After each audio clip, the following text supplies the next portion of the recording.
ఇదిలా ఉండగా కలెక్టరేట్ ప్రధాన ద్వారం ఎదుట నినాదాలతో యువత హోరెత్తించారు. మహిళలు, పలు కళాశాల విద్యార్థులు, యువజన నాయకులు ప్రభుత్వానికి వ్యతిరేకంగా చేసిన నిరసనకు సంబంధించిన మరిన్ని వివరాలు మా ప్రతినిధి ప్రసాద్ అందిస్తారు. వైఎస్ఆర్ కాంగ్రెస్ పార్టీ ఆధ్వర్యంలో జరుగుతున్నటువంటి యువత పౌరు అనేటువంటి కార్యక్రమం అయితే కనుక విశాఖలో దిగ్విజయంగా ముందుకు సాగుతుంది. జిల్లా పరిషత్ దగ్గరే పోలీసులు ఎంత కట్టడి చేసినప్పటికీ కూడా ఆ కట్టడిని తెచ్చుకొని కలెక్టర్ ఆఫీస్ దగ్గరికి అయితే కనుక విద్యార్థి సంఘ నాయకులు, అదేవిధంగా వైఎస్ఆర్ కాంగ్రెస్ పార్టీ శ్రేణులందరూ కూడా రావడం జరిగింది. వచ్చి పెద్ద ఎత్తున సీఎం డౌన్ డౌన్ అంటూ ప్రభుత్వానికి వ్యతిరేకంగా నినాదాల హోరైతే కనుక ఈరోజు కొనసాగుతుంది. ఏదైనా యువత పౌరు కార్యక్రమం అయితే కనుక విశాఖలో దిగ్విజయంగా జరిగిందని చెప్పుకోవచ్చు. అదేవిధంగా మాజీ మంత్రులు కూడా ఇప్పుడు కలెక్టర్కి మెమోరాండం ఇవ్వడం జరిగింది. అదే సందర్భంలో అయితే కనుక ప్రధాన ద్వారం దగ్గర, కలెక్టరేట్ ప్రధాన ద్వారం దగ్గర అయితే కనుక విద్యార్థులు తండోపతండాలుగా వచ్చారు. విద్యార్థి సంఘాల నాయకులు ఉన్నారు. సార్, అసలు ఏంటి, దేనికోసం అని చెప్పి ఈ రోజు ఇంతటి కార్యక్రమం? ఈరోజు మాకు ఏ ఒక్క పథకం కూడా పడట్లేదు. జగనన్న ఉన్నప్పుడు మాకు ప్రతిదీ కూడా సమయానికి వచ్చేది. ఈరోజు సమయం అనే మాట పక్కన పెట్టండి, దిక్కు లేదు, దివాణం లేదు. ఎవరిని అడిగినా ఫండ్స్ లేవన్నారండి. 1,00,000 కోట్లు అప్పు చేశారు ఈ 9 నెలల్లో. జగన్మోహన్ రెడ్డి గారు 2,32,000 కోట్లు చేస్తే 1,00,000 కోట్లు అప్పు చేసిన 9 నెలలు ప్రభుత్వాన్ని ఏమంటారు? దివాళా ఎత్తబోతున్నారు ఈ ప్రభుత్వం. ఎప్పుడు ఇస్తారు? మాకు బకాయిలన్నీ చెల్లించండి, మాకు న్యాయం జరగాలి, న్యాయం కోరుతున్నాం. ఈరోజు కలెక్టర్ గారికి వస్తే లోపలికి అలౌ చేయకుండా పోలీస్ బందోబస్తు పెట్టి మమ్మల్ని ఆపారు. ఎట్టి పరిస్థితుల్లో మా అర్జీలు తీసుకుని ఈరోజు మాకు న్యాయం జరిగే వరకు మేము ఇక్కడి నుంచి వెళ్ళే పరిస్థితి లేదు. ఎట్టి పరిస్థితులు ఈరోజు న్యాయం జరగాలని కోరుతున్నాం. కూటమి ప్రభుత్వం కిందకి దిగి రావాలి. చంద్రబాబు గారు, డిప్యూటీ సీఎం గారు ఎక్కడున్నారు? రావాలి, కిందకి రావాలి, వచ్చి మాకు న్యాయం చేయాల్సిందిగా కోరుతున్నాను. జగన్మోహన్ రెడ్డి గారు ఒక్కరోజు బతికి చూపించండి, మీరు గొప్ప ఒప్పుకుంటాం. యువతకు జరుగుతున్నటువంటి అన్యాయం అసలు ఏం జరుగుతుంది అంటే, యువతకి వెనుదనగా ఉంటామని చెప్పినటువంటి కూటమి ప్రభుత్వం మీరు ఎందుకు తప్పడుతున్నారు? చంద్రబాబు నాయుడిని గుర్తుకు వస్తే ఒకసారి ఆయన వ్యవహారం చూస్తే బాబు షూరిటీ వెన్నుపోటు గ్యారెంటీ అనే విధంగా ఈ రాష్ట్ర ప్రజలకి అన్ని అంశాల్లో కూడా మొండి చేయి చూపించడం జరిగింది. మరి మొన్న మహిళలకు కానీ, ఈరోజు విద్యార్థులకు కానీ, యువతకు కానీ నేను అధికారంలోకి వస్తే జగన్మోహన్ రెడ్డి గారి కంటే డబుల్ ఇస్తాను, మీకు న్యాయం చేస్తాను, నాది బాధ్యత, నాది షూరిటీ అని చెప్పినటువంటి ఈ 40 సంవత్సరాల ఇండస్ట్రీ పెద్ద మనిషి కనీసం విద్యార్థుల కోసం ఎక్కడా కూడా స్పంత ఆలోచన కూడా చేయలేదు. మన బడ్జెట్లో కూడా చూస్తే కేవలం కొంతమేరకే అరకొరకగా బడ్జెట్లో కూడా తల్లికి వందనం కానీ, అదే వసతి దీవెన, విద్యా దీవెన అయితే ఊసేలేదు. ఈ పాటికే 3,900 కోట్ల రూపాయలు చెల్లించాల్సి ఉంది. కానీ తల్లిదండ్రులు ఆ యొక్క అమ్మ పుస్తులు కూడా తాకట్లు పెట్టి ఈ ప్రైవేట్ యాజమాన్యాన్ని అంతా కూడా తల్లిదండ్రుల్ని ఇబ్బంది పెట్టే పరిస్థితి ఈరోజు మనం చూస్తున్నాం.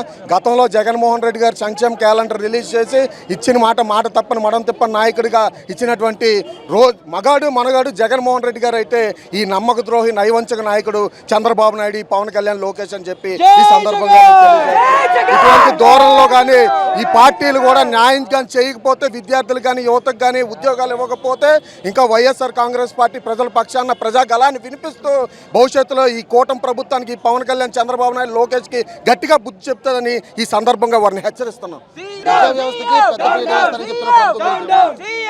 నేడు సుమారు 9 నెలలుగా టీడీపీ ప్రభుత్వం అధికారంలో ఉండి చంద్రబాబు నాయుడు గారికి తొత్తుగా వ్యవహరిస్తున్నటువంటి పవన్ కళ్యాణ్ గారు, మా ప్రజలకి సుపరిపాలన అందిస్తున్నటువంటి జగన్మోహన్ రెడ్డి గారి గవర్నమెంట్లో ఎటువంటి తప్పులు తడకలు లేకపోయినా సరే ఏదో ప్యాకేజీ తీసుకొని చంద్రబాబు నాయుడు గారి కోసం నిత్యం ప్రశ్నిస్తూ, ఏమీ లేకపోయినా సరే ప్రశ్నిస్తున్నటువంటి పవన్ కళ్యాణ్ గారు ఈరోజు చంద్రబాబు నాయుడు గవర్నమెంట్లో అన్యాయాలు జరుగుతున్నా ప్రశ్నించకుండా ఎక్కడికి వెళ్ళిపోయారు? విద్యార్థులకు ఈరోజు ఇంతటి అన్యాయం జరుగుతున్నా సరే డిప్యూటీ సీఎం గారు అయినటువంటి పవన్ కళ్యాణ్ గారు ఎక్కడున్నారో ఎవరికి కూడా తెలియని కానరాని పరిస్థితి అయితే ఉంది. ఈరోజు కూడా విద్యార్థులందరి తరపున కూడా మేమే కాదు, ఇంకా వామపక్షాలతో కూడా కలుపుకొని ముందుకి ఇంకా విద్యార్థులకు న్యాయం జరగకపోతే ఈ యొక్క ఉద్రిక్తిని తీవ్రతరం చేస్తామని తెలియజేసుకుంటూ, జగన్మోహన్ రెడ్డి గారి నాయకత్వంలో మేము ఇంకా చాలా పోరాటాలు చేసి మా విద్యార్థులకి, ప్రజలకి అందరూ కూడా న్యాయం జరిగే వరకు పోరాటం చేస్తామని తెలియజేసుకుంటున్నాం.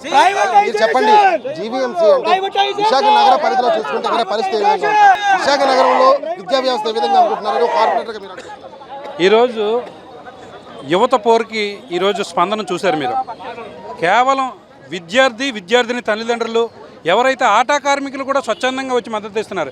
ఎవరైతే జగన్మోహన్ రెడ్డి గారి ప్రభుత్వంలో కంచన్గా ప్రతి ఒక్క పథకాన్ని కూడా నెల ఏదైతే క్యాలెండర్ రిలీజ్ చేశారో క్యాలెండర్ ప్రకారంగా అర్హులందరికీ కూడా సచివాలయ వ్యవస్థ, వాలంటరీ వ్యవస్థ ద్వారా నేరుగా వాళ్ళ అకౌంట్లో ఏ విధంగా అయితే జమ చేశారో, ఏ రకంగా అయితే లబ్ధి పొందారో వారందరూ కూడా ఈరోజు వైఎస్ఆర్ కాంగ్రెస్ పార్టీ ఫీజు పోరు ఏదైతే యువత పోరు ఈ కార్యక్రమానికి మద్దతుగా స్వచ్ఛందంగా వచ్చారు. మహిళలు అయితేనేమి, విద్యార్థులు అయితేనేమి, వాహన మిత్ర కోసం ఎవరైతే ఆటో కార్మికులు కానీ రకరకాల అన్ని వర్గాల వారు కూడా మోసం చేయబడ్డారు. కాబట్టి ఏదైతే బాబు గ్యారంటీ, మోసం గ్యారంటీ అనే విధంగా చేశారు వాళ్ళు.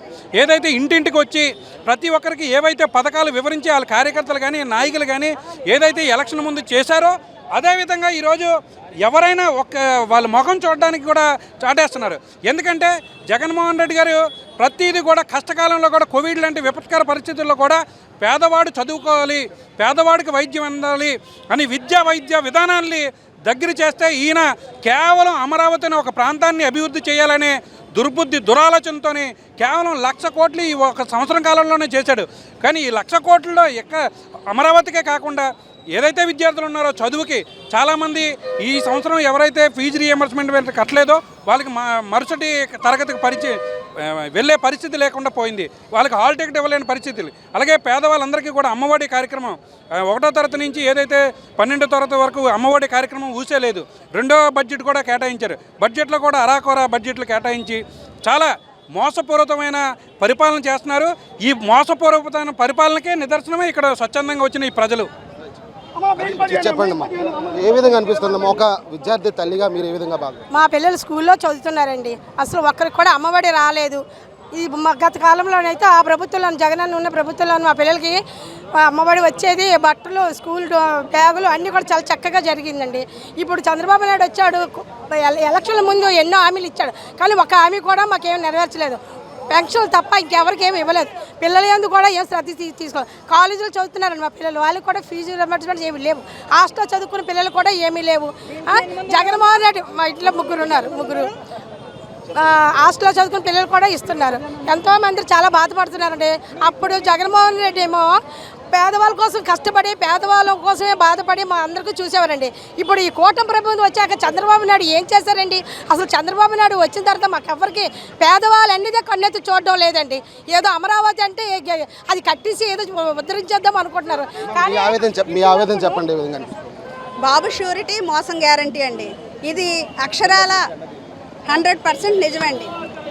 ఎలక్షన్స్ ముందు బాబు గారు ఏవైతే వాగ్దానాలు చేశారో, ఏవైతే ప్రజలకు హామీలు ఇచ్చారో అందులో ఒక్క హామీ కూడా అతను నెరవేర్చలేదండి. నిరుద్యోగ భృతి 20 లక్షల మంది పైగా ఉద్యోగాలు ఇస్తానన్నారు. కనీసం ఎక్కడ ఒక 20 ఉద్యోగాలు కూడా అక్కడ కనిపించలేదండి. అలాగే ఫీజు రియంబర్స్మెంట్ అందరు విద్యార్థులకు జగన్మోహన్ రెడ్డి గారి హయాంలో ఎందరో విద్యార్థులు చదివి విద్యావంతులుగా ఎన్నో రంగాల్లో ఉన్నారండి. అలాంటిది మన ఈ అసలు ఏ విద్యార్థి ఇవ్వను కాదు, పిల్లలకి అసలు ఏమీ ఇవ్వలేదు, ఏ ఉద్యోగాలు ఇవ్వలేదు. దానివల్ల అసలు అందరూ చాలా ఇదవుతున్నారు. వచ్చిందంతా తీసుకెళ్ళి అమరావతిలో పెడితే ఇక్కడ ఏమిస్తారండి? అందుకనే ఖచ్చితంగా జగన్మోహన్ రెడ్డి గారు ఎవరైనా చేసిన జగన్మోహన్ రెడ్డి గారు ప్రజల వెనకతలు ఉండి ఉద్యమాలు నడిపిస్తున్నారు. మేము కూడా జగన్మోహన్ రెడ్డి గారికి వెనకతలే ఉండి మాకు ఏవైతే ఉన్నాయో అవన్నీ మాకు రావాల్సిందిగా మేము అడుగుతున్నామండి. తప్పకుండా మేము ప్రజల పక్షాన ఉండి జగన్మోహన్ రెడ్డి గారి తరఫున పోరాడతామండి. మేడం మీరు చెప్పండి మేడం, ఒక వ్యవస్థ, విద్యా వ్యవస్థ, వైద్య వ్యవస్థకి పెద్దపీట వేస్తాం కూటమి ప్రభుత్వం చెప్పినటువంటి హామీల గురించి మీరేమన్నారు? కూటమి ప్రభుత్వం అధికారంలోకి వచ్చి 10 నెలల కాలం అయిందండి. ఇచ్చిన హామీలు తల్లికి వందనం అన్నారు, ఇంకా జగన్మోహన్ రెడ్డి గారి కంటే ఎక్కువ చేసేస్తామని తల్లికి వందనం అన్నారు, గ్యాస్ సిలిండర్ 3 అన్నారు, విద్యావృత్తి అన్నారు, ఏదన్నారు, సూపర్ 6 అన్నీ మొత్తం గోవిందా. ఇవన్నీ పథకాలు ఇవ్వకపోగా మా వైఎస్ఆర్సీపీ వెంట ఉన్న వాళ్ళని, జగన్మోహన్ రెడ్డి వెంట ఉన్న వాళ్ళ నాయకుల్ని అక్రమ కేసులు పెట్టి వాళ్ళు బాధించడం, అంటే జగన్మోహన్ రెడ్డి వెంట ఎవరు ఉండకూడదని. జగన్మోహన్ రెడ్డి గారు అధికారంలో ఉంటారు, స్కూల్స్ ఎలాగున్నాయండి, హాస్పిటల్స్ ఎలాగున్నాయండి, ఇప్పుడు ఎలాగున్నాయి. ప్రతి ఏరియా సర్కిల్స్లోని ఎంత డెవలప్మెంట్ చేశారు జగన్మోహన్ రెడ్డి గారు. 5 ఏళ్ళు కూడా జగన్మోహన్ రెడ్డి గారు పథకాలు ఇస్తాడు, ఒక జాతరలాగా వాలంటరీ వ్యవస్థతోని ఒక జాతరలాగా 365 రోజులు వాలంటీర్లు ఇంటి గుమ్మాల ముందుండి ప్రతి ఒక్కటి ప్రజలతోనే మమేకమై ఉంటూ రోజు ఒక జాతరలాగా ఉండేది. ఇప్పుడు తిట్టుకు సస్తున్నారు జనాలు. పేదవాళ్ళ దగ్గర ఒక రూపాయి లేక ఈరోజు బాధపడుతున్నారు. ఆ రోజు ఏంటంటే గెలవడం కోసం అన్ని అబద్ధాలు చెప్పారు. అయినా సరే నేను ఒక ఆంధ్ర మహిళగా అడుగుతున్నానండి, నిజంగానా చంద్రబాబు నాయుడు గారికి ఒకే ఒక కొడుకున్నాడండి. ఇది ఏం చేసినా పర్వాలేదు, నన్ను ఏం చేసినా పర్వాలేదు, మేము సాధారణ మహిళగా చెప్తున్నాను, ఒకే ఒక కొడుకున్నారు ఆయనకి. నిజాయితీగా అతను గెలిచారని చెప్పమానండి, నిజంగా చెప్తున్నా. ఒక్కగానొక కొడుకున్నాడు ఆయనకి. అతను జగన్మోహన్ రెడ్డి గారి మీద ఓడిపోవడానికి అంత వ్యతిరేకత అయితే ఏం లేదండి. 40% ఓట్లతో ఆయన గెలిచారు. ఆయన ప్రజలకు అంతా ఆయన మంచి చేశారు కానీ ఏం చెడు చేయలేదు ఆయన ఓడిపోవడానికి.